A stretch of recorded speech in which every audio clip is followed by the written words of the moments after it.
మొన్న Shamirpet society chairman అయినటువంటి మధుకర్ రెడ్డి గారు మా యొక్క గౌరవనీయులైన ముఖ్యమంత్రి రేవంత్ రెడ్డి గారి మీద మరియు మా యొక్క డిస్టిక్ చైర్మన్ అయిన సింగిరెడ్డి హర్వర్ధన్ రెడ్డి అన్న గారి మీద అనుచిత వ్యాఖ్యలు చేయడం జరిగింది.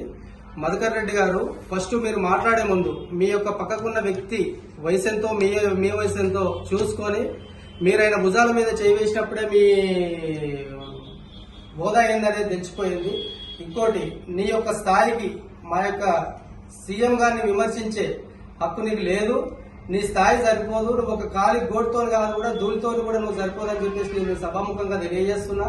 ఇంకో విషయం, మీరు ఏమన్నారు, మా యొక్క మండలం నుంచి ఒక జెడ్పీసీసీ ఎన్నికయ్యిండు, మా ప్రభుత్వం ఉన్నప్పుడు ఇదన్నాడు అదన్నాడు అదివీకిరని చెప్పేసి మీరు ఆయన మీద చేసిన వ్యాఖ్యలు మీరు అన్నారు, మేము విన్నాము. ఇంకోటి, నేను దానికి ఈ రోజు నేను సభాముఖంగా ఏమడుగుతున్నానంటే మిమ్మల్ని, ఓకే, మీ ప్రభుత్వం ఉన్నప్పుడు మా యొక్క డిస్ట్రిక్ట్ ప్రెసిడెంట్ అయిన అరణ్య గారు మిమ్మల్ని నిలదీసిండు.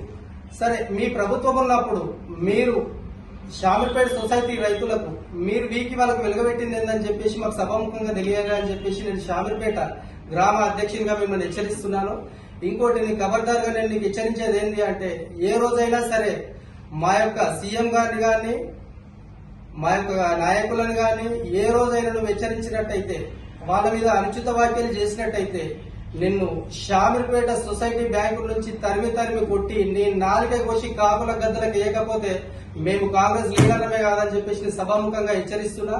ఇంకోటి, నీ యొక్క సీఎం గారు మంచోళ్ళు అయితే, నీ యొక్క మాజీ సీఎం గారు మంచోళ్ళు అయితే, మీ మాజీ సీఎం గారు ముందు ఆ ఫామ్ హౌస్ నుంచి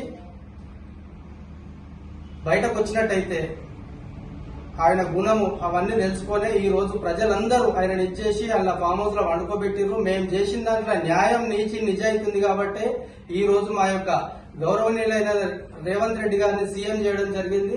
ఇప్పటికైనా మా సీఎం గారి చెవిన చూసి నువ్వు సిగ్గుపడాలని చెప్పేసి సభాముఖంగా హెచ్చరిస్తున్నా.